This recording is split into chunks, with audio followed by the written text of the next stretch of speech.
双语音标领航，注音阅读启蒙，叶兴阳有声读物。A Voyage to Abyssinia by Father Jerome Lobo. Translated from the French by Samuel Johnson. Introduction by Henry Morley, editor of the 1887 edition. Geronimo Lobo was born in Lisbon in the year 1593. He entered the order of the Jesuits at the age of 16. After passing through the studies by which Jesuits were trained for missionary work, which included special attention to the arts of speaking and writing, Father Lobo was sent as a missionary to India at the age of 28.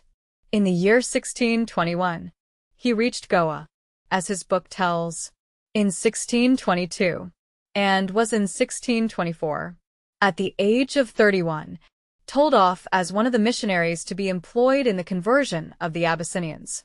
They were to be converted from a form of Christianity peculiar to themselves to Orthodox Catholicism. The Abyssinian Emperor Segued was protector of the enterprise, of which we have here the story told. Father Lobo was 9 years in Abyssinia, from the age of 31 to the age of 40, and this was the adventurous time of his life. The death of the Emperor Segued put an end to the protection that had given the devoted missionaries, in the midst of dangers, a precarious hold upon their work. When he and his comrades fell into the hands of the Turks at Masoa, his vigor of body and mind, his readiness of resource, and his fidelity marked him out as the one to be sent to the headquarters in India to secure the payment of a ransom for his companions.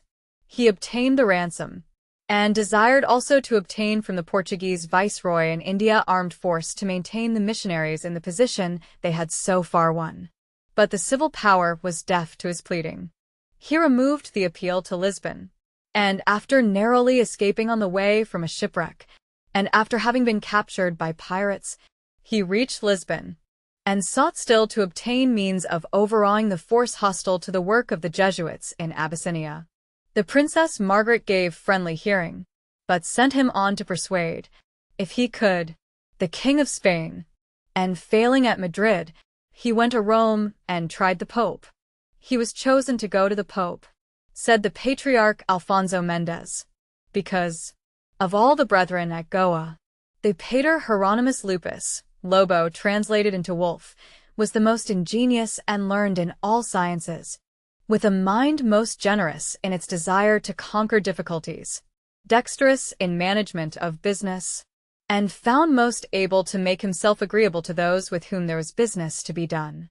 The vigor with which he held by his purpose of endeavoring in every possible way to bring the Christianity of Abyssinia within the pale of the Catholic Church is in accordance with the character that makes the center of the story of this book. Whimsical touches arise out of this strength of character and readiness of resource, as when he tells of the taste of the Abyssinians for raw cow's flesh, with a sauce high in royal Abyssinian favor, made of the cow's gall and contents of its entrails, of which, when he was pressed to partake, he could only excuse himself and his brethren by suggesting that it was too good for such humble missionaries. Out of distinguished respect for it, they refrained from putting it into their mouths. Good Father Lobo gave up the desire of his heart, when it was proved unattainable, and returned to India 6 years after the breaking up of his work in Abyssinia. At the age of 47, he came to be head of the provincials of the Jesuit settlement at Goa, and after about 10 more years of active duty in the East returned in 1658 to Lisbon, when he died in the religious house of St. Roque in 1678, at the age of 85. A comrade of Father Lobo's, Baltazar Tellez, said that Lobo had traveled 38,000 leagues with no other object before him but the winning of more souls to God. His years in Abyssinia stood out prominently to his mind among all the years of his long life, and he wrote an account of them in Portuguese, of which the manuscript is at Lisbon in the monastery of St. Roque, where he closed his life. Of that manuscript, then and still unprinted, though use was made of it by Baltazar Tellez in his History of Ethiopia Coimbra, 1660, the Abbé Legrand, prior of Neuville-Estames, and of Prevessin, published a translation into French. The Abbé Legrand had been to Lisbon as secretary to the Abbé d'Estrées, ambassador from France to Portugal. The negotiations were so long continued that Legrand was detained 5 years in Lisbon, and employed the time in researches among documents illustrating the Portuguese possessions in India and the East. He obtained many memoirs of great interest, and published from one of them an account of Ceylon, but of all the manuscripts he found none interested him so much as that of Father Lobo. His translation was augmented with illustrative dissertations, letters, and a memoir on the circumstances of the death of M. du Roule. It filled 2 volumes, or 636 pages of 40 lines. This was published in 1728. It was on the 31st of October, 1728, that Samuel Johnson, aged 19, went to Pembroke College, Oxford, and Legrand's Voyage historique d'Abyssinie du R.P. Jérôme Lobo, de la Compagnie de Jesus. Traduit du portugais. Continue et augmente de plusieurs dissertations. Lettres et mémoires. Was one of the new books read by Johnson during his short period of college life. In 1735, when Johnson's age was 26, and the world seemed to have shut against him every door of hope, Johnson stayed for 6 months at Birmingham with his old schoolfellow Hector, who was aiming at medical practice, and who lodged at the house of a bookseller. Johnson spoke with interest of Father Lobo, whose book he had read at Pembroke College. Mr. Warren, the bookseller, thought it would be worthwhile to print a translation. Hector joined in urging Johnson to undertake it, for a payment of 5 guineas, although nearly brought to a stop midway by hypochondriac despondency, a little suggestion that the printers also were stopped, and if they had not their work, had not their pay, caused Johnson to go on to the end. Legrand's book was reduced to 1/5 of its size by the omission of all that overlaid Father Lobo's personal account of his adventures, and Johnson began work as a writer with this translation, first published at Birmingham in 1735. H.M. The Preface. The following relation is so curious and entertaining, and the dissertations that accompany it so judicious and instructive, that the translator is confident his attempt stands in need of no apology, whatever censures may fall on the performance. The Portuguese traveler, contrary to the general vein of his countrymen, has amused his reader with no romantic absurdities or incredible fictions.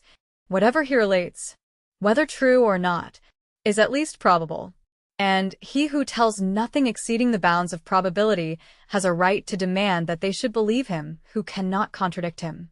He appears by his modest and unaffected narration to have described things as he saw them, to have copied nature from the life, and to have consulted his senses, not his imagination. He meets with no basilisks that destroy with their eyes. His crocodiles devour their prey without tears, and his cataracts fall from the rock without deafening the neighboring inhabitants. The reader will here find no regions cursed with irremediable barrenness, or blessed with spontaneous fecundity, no perpetual gloom or unceasing sunshine, nor are the nations here described either devoid of all sense of humanity, or consummate in all private and social virtues. Here are no Hottentots without religion, polity, or articulate language, no Chinese perfectly polite, and completely skilled in all sciences.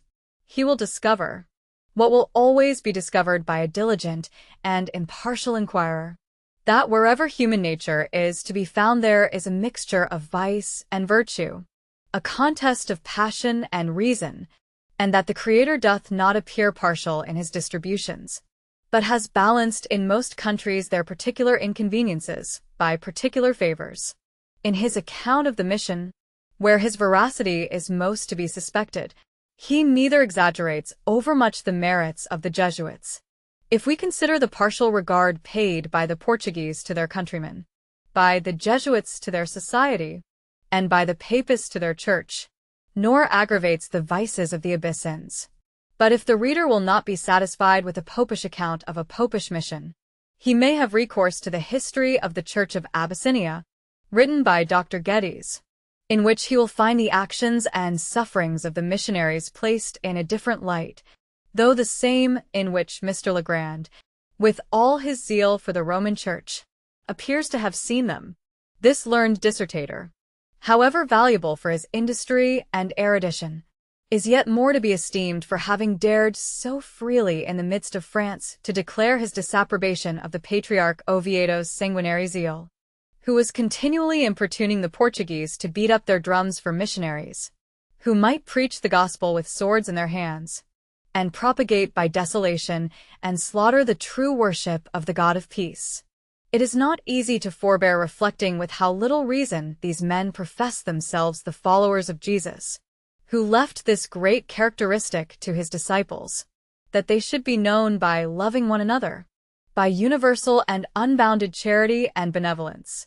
Let us suppose an inhabitant of some remote and superior region, yet unskilled in the ways of men, having read and considered the precepts of the gospel and the example of our Savior, to come down in search of the true church, if he would not inquire after it among the cruel, the insolent, and the oppressive, among those who are continually grasping at dominion over souls as well as bodies, among those who are employed in procuring to themselves impunity for the most enormous villainies, and studying methods of destroying their fellow creatures, not for their crimes but their errors, if he would not expect to meet benevolence, engage in massacres, or to find mercy in a court of inquisition, he would not look for the true church in the Church of Rome.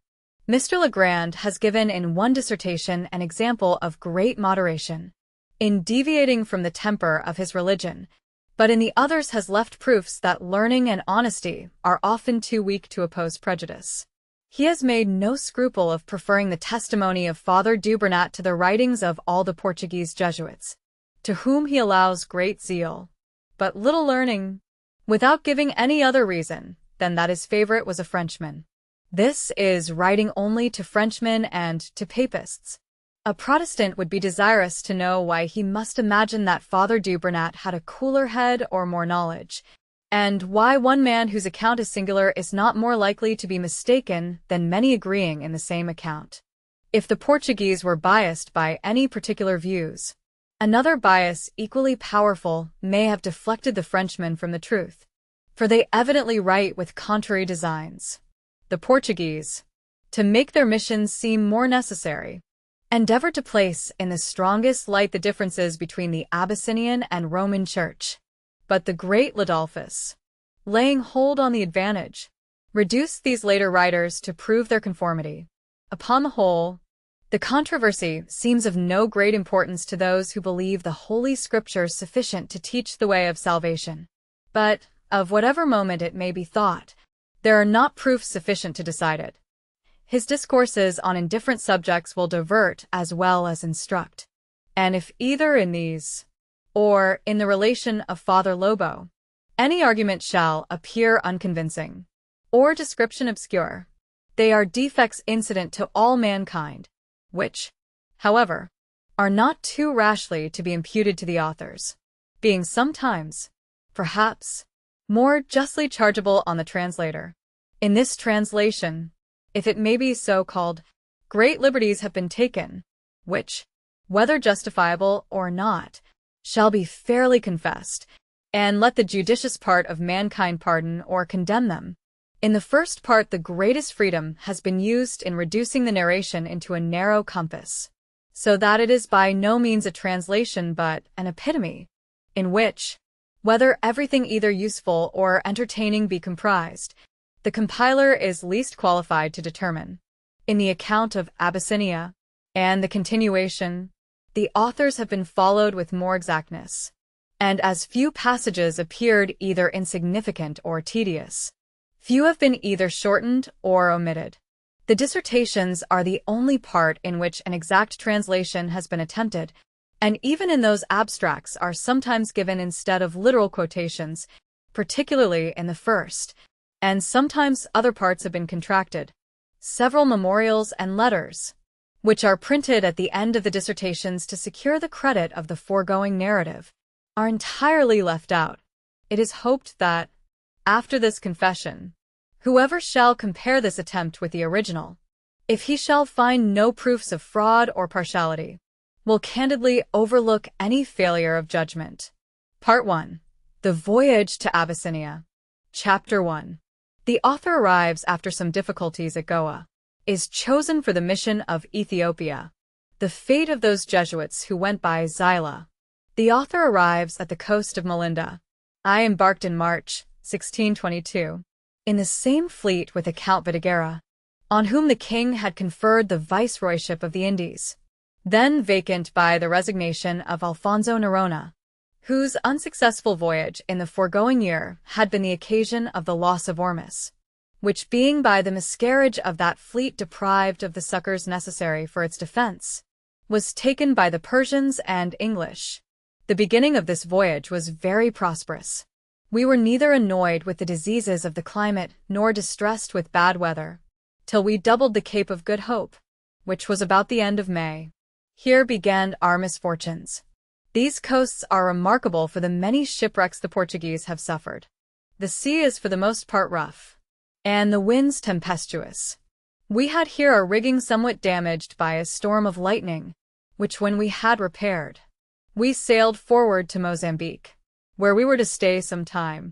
When we came near that coast, and began to rejoice at the prospect of ease and refreshment, we were on the sudden alarmed with the sight of a squadron of ships, of what nation we could not at first distinguish, but soon discovered that they were 3 English and 3 Dutch, and were preparing to attack us. I shall not trouble the reader with the particulars of this fight, in which, though the English commander ran himself aground, we lost 3 of our ships, and with great difficulty escaped with the rest into the port of Mozambique. This place was able to afford us little consolation in our uneasy circumstances. The arrival of our company almost caused a scarcity of provisions.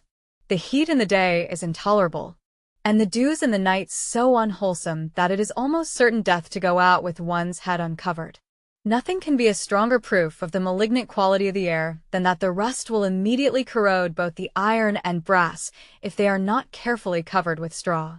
We stayed, however, in this place from the latter end of July to the beginning of September, when having provided ourselves with other vessels, we set out for Cochem, and landed there after a very hazardous and difficult passage, made so partly by the currents and storms which separated us from each other, and partly by continual apprehensions of the English and Dutch, who were cruising for us in the Indian seas.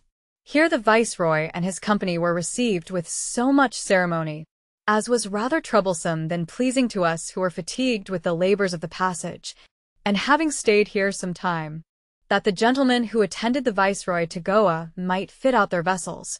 We set sail, and after having been detained some time at sea, by calms and contrary winds, and somewhat harassed by the English and Dutch, who were now increased to 11 ships of war, arrived at Goa on Saturday, the 16th of December, and the viceroy made his entry with great magnificence.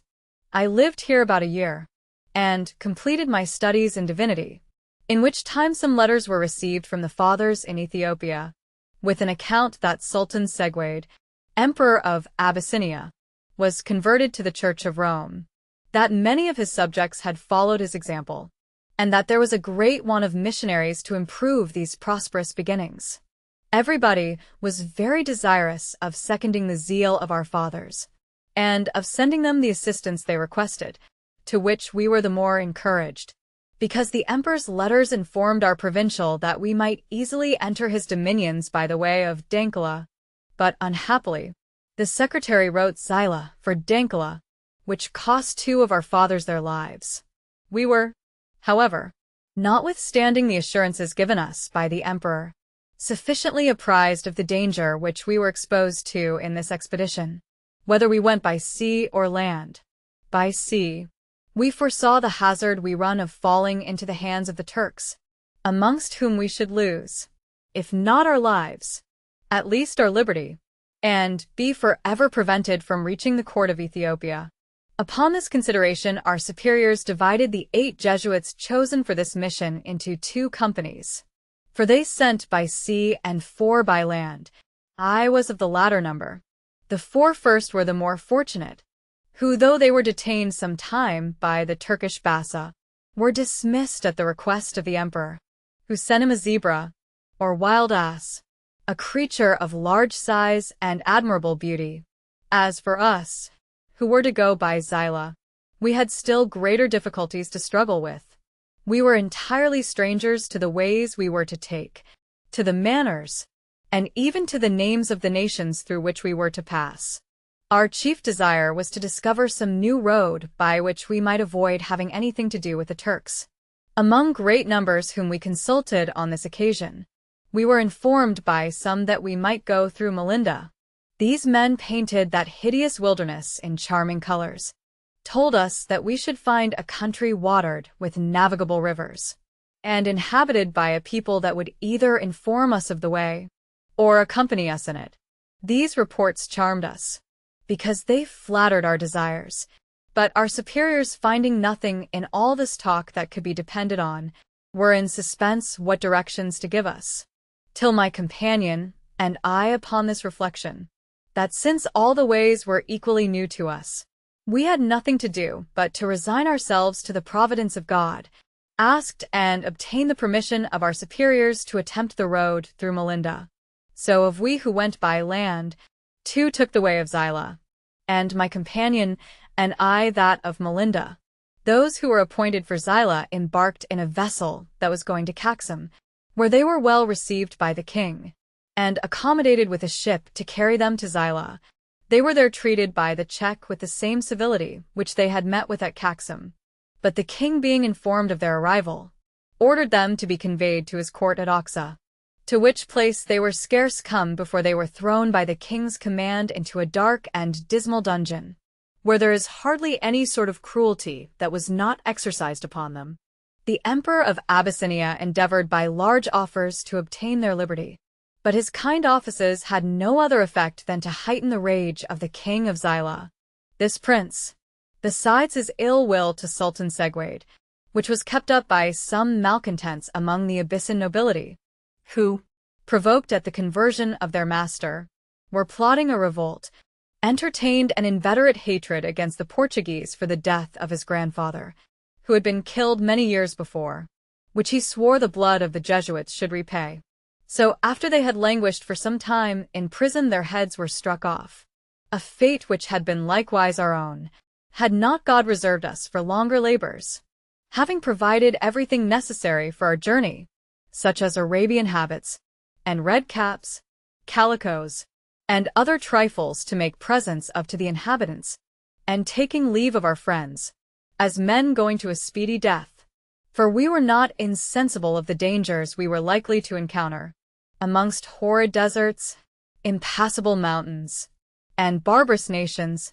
We left Goa on the 26th day of January in the year 1624, in a Portuguese galliot that was ordered to set us ashore at Pate, where we landed without any disaster in 11 days, together with a young Abyssin, whom we made use of as our interpreter. While we stayed here, we were given to understand that those who had been pleased at Goa to give us directions in relation to our journey had done nothing but tell us lies, that the people were savage, that they had indeed begun to treat with the Portuguese, but it was only from fear, that otherwise they were a barbarous nation, who, finding themselves too much crowded in their own country, had extended themselves to the sea shore, that they ravished the country and laid everything waste where they came, that they were man-eaters, and were on that account dreadful in all those parts. My companion and I, being undeceived by this terrible relation, thought it would be the highest imprudence to expose ourselves both together to a death almost certain and unprofitable, and agreed that I should go with our Abyssin and a Portuguese to observe the country, that if I should prove so happy as to escape being killed by the inhabitants, and to discover a way, I should either return, or send back the Abyssin or Portuguese. Having fixed upon this, I hired a little bark to Jubo, a place about 40 leagues distant from Pate, on board which I put some provisions, together with my sacerdotal vestments, and all that was necessary for saying Mass. In this vessel we reached the coast, which we found inhabited by several nations. Each nation is subject to its own king. These petty monarchies are so numerous that I counted at least 10 in less than 4 leagues. Chapter 2. The author lands. The difficulty of his journey. An account of the Gauls, and of the author's reception at the king's tent, their manner of swearing, and of letting blood. The author returns to the Indies, and finds the patriarch of Ethiopia. On this coast we landed, with an intention of traveling on foot to Juba, a journey of much greater length and difficulty than we imagined. We durst not go far from our bark, and therefore were obliged to a toilsome march along the windings of the shore, sometimes clambering up rocks, and sometimes wading through the sands, so that we were every moment in the utmost danger of falling from the one, or sinking in the other. Our lodging was either in the rocks or on the sands, and even that incommoded by continual apprehensions of being devoured by lions and tigers. Amidst all these calamities our provisions failed us. We had little hopes of a supply, for we found neither villages, houses, nor any trace of a human creature, and had miserably perished by thirst and hunger had we not met with some fishermen's boats, who exchanged their fish for tobacco. Through all these fatigues we at length came to Juba, a kingdom of considerable extent, situated almost under the line, and tributary to the Portuguese, who carry on a trade here for ivory and other commodities. This region so abounds with elephants, that though the teeth of the male only are valuable, they load several ships with ivory every year. All this coast is much infested with ravenous beasts, monkeys, and serpents, of which last here are some 7 feet in length, and thicker than an ordinary man. In the head of this serpent is found a stone about the bigness of an egg, resembling bezoar, and of great efficacy,